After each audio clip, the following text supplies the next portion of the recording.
All right. The economics of macro issues.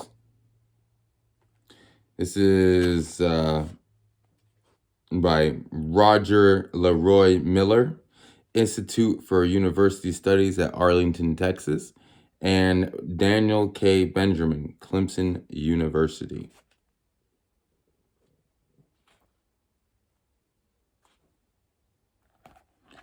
Let's see.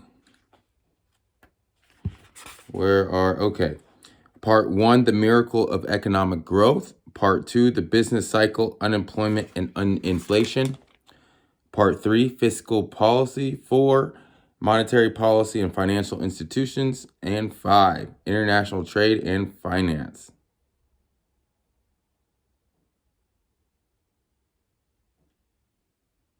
Let's go to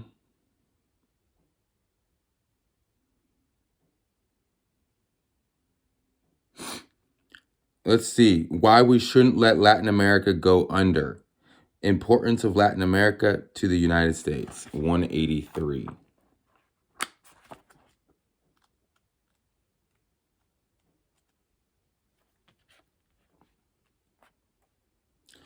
All right, let's see what his perspective on the Latin America. All right, early 90s, the economies of Latin America enjoyed resurgence and many of their governments were getting rid of the socialist tendencies, selling off high and efficient government enterprises, and generally moving in a direction of open markets and capitalism. Wow. There in the 90s, they went from basically a negative growth to impressive positive growth. In the last few years, in contrast, numerous Latin American economies have seriously faltered, including those of Argentina, Uruguay, Brazil, and to a lesser extent, Mexico.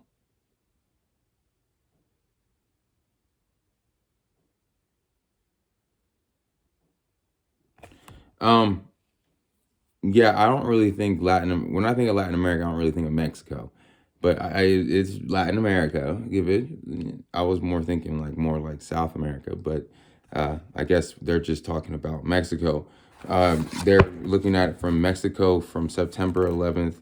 What happened? So after September 11th and before September 11th. Souring relationships between Mexico and the United States. During the summer of 2001, President Bush and President Fox of Mexico were working together on a way to solve the problem of almost 4 million illegal Mexican workers in the United States. They offered it illegally, often suffering at the hands of smugglers who helped them get across, and the Border Patrol, which tried to prevent them from crossing.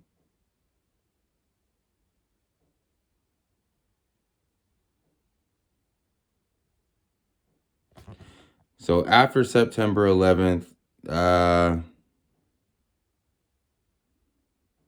so basically the discussion, so before September 11th, President Bush and the president of Mexico were trying to come up with what they were going to do to protect basically everybody. But then, I'm saying, protect the human rights or whatever. But then after September 11th, that ceased. And because of our post-September 11th security concerns, undocumented Mexican workers find themselves at an even greater risk of being shipped back to Mexico.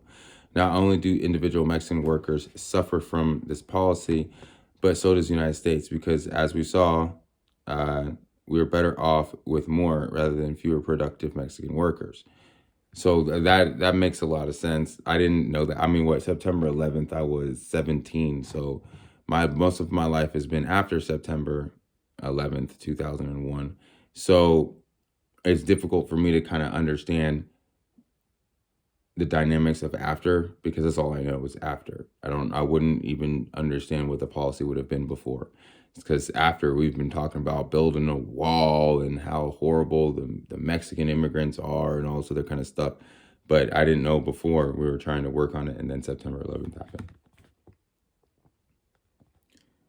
Argentina and Brazil. We got a couple minutes left.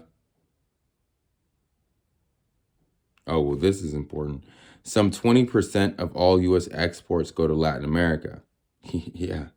Because Latin American economies has been suffering lately, U.S. exporters have been unable to sell as much there as before. As a result, the U.S. merchandise deficit with Latin America increased by about 40% in 2002.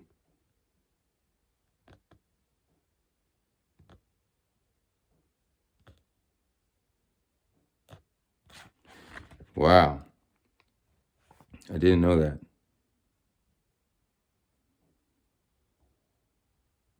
This is crazy. This is a crazy statistic.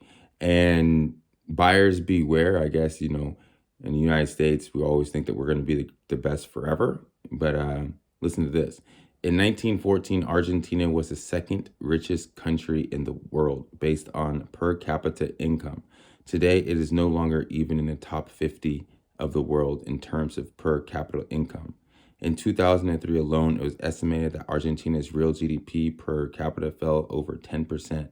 It cannot pay its external debt to commercial banks. It could not even pay the measly 800 million it owed to the World Bank. Wow. So the World Bank loaned Argentina even more funds so it could pay what it already owed. Yet a decade ago, Argentina was a relatively vibrant economy, trading with the United States, Europe, and the rest of Latin America. So, yeah, that's crazy if you think about it. It's again, we're talking about the economics of macro issues. It seems like a pretty good book. I have to read it from from the rooter to the tutor. But yeah, that's crazy to think that in 1914, Argentina was one of the richest countries, second richest country per capita, and now Argentina is probably, it's not one of the poorest because there's lots of countries in Africa that are way worse off, but it's hyperinflation, economies to crap, right? So it's just crazy to think about how much things can change in what 100 years.